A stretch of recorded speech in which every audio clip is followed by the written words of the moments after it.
How about staying the night in the crater of an active volcano, on a mountain with wild bears and sinkholes? I've done it, and so did many thousands before me. Long ago, a wandering Buddhist priest named Annin journeyed across northern Japan in search of a place where the living could pray for the dead.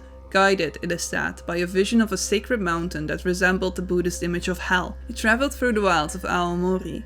When he reached a desolate volcanic valley where sulfur smoke rose from the ground and the air stung the lungs, he knew he had found it.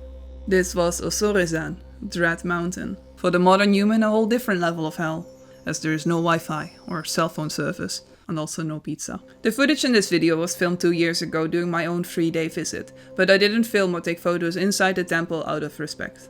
I filmed this initially just for myself, as it is unlikely that I will ever return to the place. Osorezan is no ordinary mountain. Formed nearly 3 million years ago by violent volcanic eruptions, its land is barren, cracked and scorched. The ground is grey and lifeless, broken by bubbling sulfur springs that hiss and spit as if the earth itself is breathing.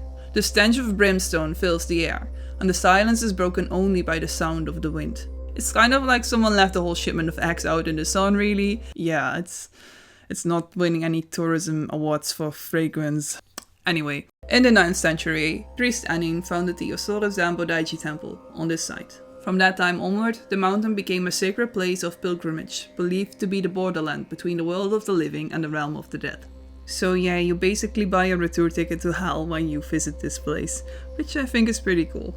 Everywhere you walk, you find the stone figures of Jizo, the guardian of children and travelers. Parents who have lost their children bring toys, candies and pinwheels to lay at Jesus' feet, hoping he will guide the little ones safely across the river to the afterlife.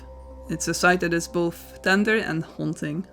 In Japanese Buddhist tradition, the dead must cross the Sanzu River, the river of 3 crossings, before reaching the afterlife.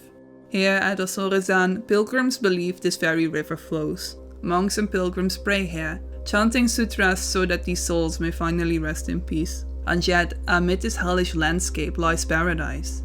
At the center of Osorezan is Lake Usori, a lake so clear and turquoise it seems unreal. One thing I immediately noticed at the shore was the lack of shells or other signs of life in the water. The lake is sacred, but besides that, you shouldn't skinny dip in it because the volcanic water here is toxic.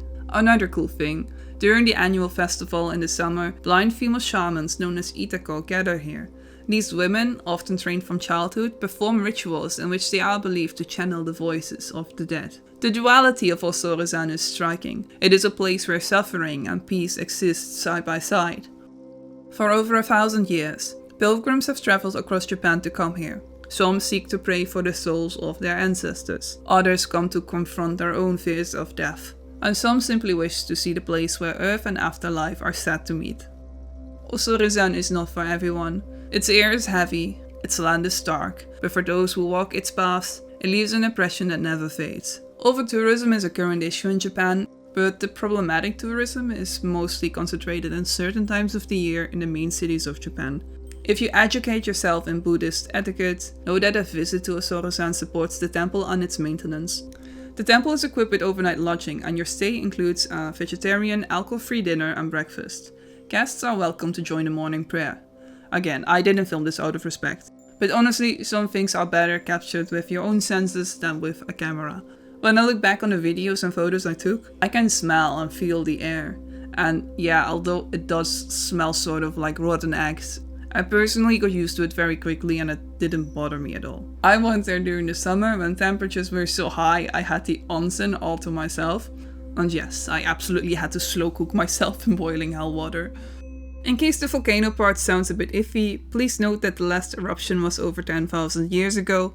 But yeah, it technically could erupt again any moment. On that note, would you dare visit Osorezan?